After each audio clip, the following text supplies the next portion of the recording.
Hello again, everybody, and welcome to our latest Swampcast. We are at Art of Billiards on Williston Road and 13th Street. Everybody enjoying a good time here. Robbie, Andreu, the Gainesville Sun, Pat Dooley, the Gainesville Sun.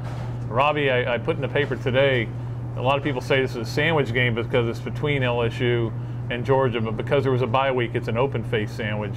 I think that helps Florida get ready for Kentucky. I think it does too. It gives them a chance to kind of get their focus back after that big win against LSU and get some people back that were banged up, like Emmanuel Moody. It looks like he's going to play. So the bye week came at a perfect time for him, really. Yeah, I was talking to Urban the other day, and he said that he worries that they'll lose momentum and that he built up in the LSU game, worries that they'll lose some of the timing. But you got to have it. You got to have a bye week, and it does help in a health standpoint. On the other hand, we have Kentucky, which is not healthy, and really a lot of guys hurt. All three of their linebackers are nicked up. One won't play. Two probably will play. They've got a defensive back out. They've got a defensive tackle, one of their best tackles, Pryor's out. And on the other side of the ball, Derek Locke, they've lost another key playmaker to an offense that wasn't very good to start with. Yeah, but the thing is now they've kind of focused on Randall Cobb, the Kentucky offense, and you saw what happened in the fourth quarter last week. He took over the game as a wide receiver, pulled that game out. So he's a guy that's definitely capable of hurting Florida. I think that the guys they replace on defense are going to be fine. And you talked to Urban about the two cornerbacks. He thinks they're the two best they played against all year. And then special teams. He said they're the best special teams they go against every year. So yeah, unfortunately, part of that was Dickie Lyons, who's out for the year with an injury. I was watching that game live. That was a bad one. I called my wife and I go, "You got to see this. Is one of the worst." You knew ACL right away. I'm sure she appreciated. She didn't like. She goes, "Why'd you make me watch that?" But, pretty gruesome. It was pretty bad. But you know, they're beaten up. They are a different team. They're totally different from what you're used to. When you think Kentucky, you think the round mound of touchdowns and Andreu Woodson and you know, close calls but coming up short. Well, they've won some close games, including last week, and a miracle win for them. And they don't throw the ball around the field. Yeah. They're very conservative on offense because they have to be. They do like to get the ball, as Robbie said, into Randall Cobb, who was a freshman who was actually their backup quarterback as well. They like to get the ball into his hands, but they're a tough defense. Even when these guys out, they're still going to be a tough defense. Yeah, and you talked about the Kentucky offense, Pat. Charlie Strong was telling us yesterday that you can't, going back and looking at tape from a year ago does you no good because the offense is so totally different without Andreu Woodson and those receivers. So they basically had to go on this year's tape, and you know, Kentucky's been pretty conservative on offense, really stout on defense. Yeah, I was talking to Bobby Petrino about this on Wednesday, and he said, you know, he coached against those guys 2 years ago when they were at when he was at Louisville and they were playing Kentucky, and he said that, you know, they weren't very good, but they were young. Now they're all seniors and juniors, and he goes, they're pretty good now.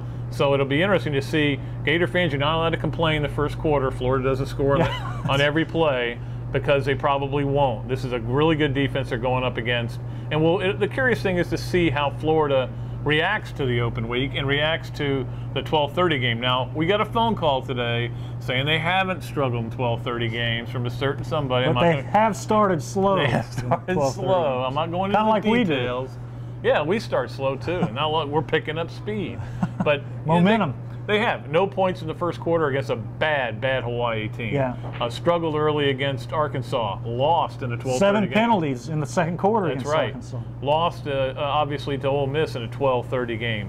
So they have not really shown up ready. I know you talked to Urban about some things they want to do to change. Yeah, he didn't go into detail, but he was saying, you know, we're going to shake things up a little bit on Saturday morning. So I think they're going to get them out of bed early, maybe take them on one of those walks they take them on just to get them going a little bit. But you know, they have started slow, and that Ole Miss game was a disaster in the third quarter with the 2 turnovers on consecutive drives. Enchiladas would be my answer. That'll get them going in the morning because they need a wake-up call. But look, they're still a lot better. They're healthy, as you said, Robbie. They're healthy.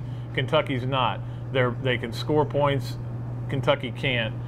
Both teams are pretty good. In fact, Kentucky and Florida are 1-2, I believe, in scoring defense in the SEC. So all things point to Florida taking care of business in this game. It'll be interesting to see the crowd. That's another factor on 12:30 games. Robbie, you remember the Ole Miss game? There were 10,000 empty seats. They come in at the last second. They come in at the last second. It was in the middle of the first quarter before they showed up. They're hoping, though, that because they're giving they're honoring Mr. Two Bits before the game, they have a video presentation and something, I've been told, something special for Mr. Two Bits. It'll be interesting. It'll be some kind of honor. I don't know if they're gonna rename the cheerleaders for him, or maybe they give him his pick of a cheerleader. Are they going to put him in the Ring of Honor, Pat? Maybe. That might be it. Could they do that? it doesn't qualify by anything that they say, but they rewrite the rules every year. He's not All-American or anything. Didn't win the Heisman. Didn't win the Heisman, I don't think. I'm trying to think about that, but never won a national championship. Didn't do the two-bits cheer before the national title game. Yeah, but he was part of that national championship team. Maybe they will find a way. Did he get a ring for that? I don't know. That's a good question. He did get a game ball in 1998 when he retired the first time. Him being the Keith Jackson of mascots, I guess. He won't stay retired. No, Norm Carlson won't either. No, I know. Norm's retired. He's retired, but he's at work every day. I spent 2 hours with him in his office the other day. But we'll see if people get there early. I would advise you to, because Mr. Tubitz has been a huge part of Gator football. And for those of us guys like Robbie and myself who started going to games in the 60s, I mean, we've kind of followed his career. He deserves to go out on a real high note and deserves recognition. But and I mean, the last game is actually going to be the Citadel game, but that's senior day, and Mr. Tubitz will get lost in the shuffle there. So they're going to do it before this game, and it ought to be pretty cool. Yeah. He'll wear the yellow shirt for the last time. Oh, yeah. Now, can he wear that out in public? Who wasn't asking us, why does he wear yellow? I don't. Oh, our boss was asking us that. Like he thought there was a big story there, I guess. To be spotted in the crowd. That's what it's for. That's what I lied and answered it like I knew. But it'll be interesting to see if the crowd gets there early and has that enthusiasm we saw before the LSU game. Boy, I mean, that place was up. Banging from minute one, and I mean, the band even got cheered. The band never gets cheered in Florida for a good reason. But they were going all nuts about the band coming out in the field. So we'll see if they can get that enthusiasm going. And the one thing I want to see, Pat, is does the offense continue what it was doing the other night? Aggressively attack a good defense and involve a lot of the playmakers. I think if they do that and have success, the offense is going to get to where people thought it was going to be before the year started. Now, I've heard this. Let's get way ahead of halftime and let Tebow sit the second half and get ready for Georgia. Don't expect that. I mean, as we know, Urban Meyer is a paranoid coach. If it's 49, he admits that he's paranoid. Well, and not only that, but you remember in Kentucky his first year, 49-7, he pulls the starters, Chris Leak and them, and here comes Josh Portis, and he's fumbling the ball all over the place. Next thing you know, they got to put the first team defense back in the game to preserve a 49-28 win. It had gotten scary there for a while. It's almost like he wanted to tell Urban after the game, welcome to Florida football. Yeah, this is kind of the way it goes. No game is safe, it seems like. And I don't blame him. You've got to play your guys until you know the game's over, and your definition, not mine, not somebody on radio, your definition. Yeah, what you know in your heart is it's over. So we'll see how it goes. Robbie, give me a prediction here. I think in the paper I'm picking 38-14 Florida. Yeah, I'm right around. I think I'm 30-12, somewhere in that area. Yeah, I'm not going up high in the 40s because Kentucky's defense is still real sound, real good, and will be a real test for that offense. So. I agree. I think it's going to be. I think it's going to be a game where there's some grumbling because they're not scoring a lot of points and maybe don't put the game away till the fourth quarter. But I just don't see a way Kentucky wins this game. But if there was no way, they wouldn't play it. Yeah, they just don't have enough skill players right now on offense, Pat. And like you said, they're banged up on defense. I just think they don't have enough players to play with Florida for 4 quarters. Memo to Charlie Strong, you might want to watch Randall Cobb. Stay on that guy. He's Double good. Cover that guy. He's really good, really talented athlete at Kentucky. Of course, Janoris Jenkins says, no problem, just go play ball. That's right. So. He's right. Well, we'll see what happens.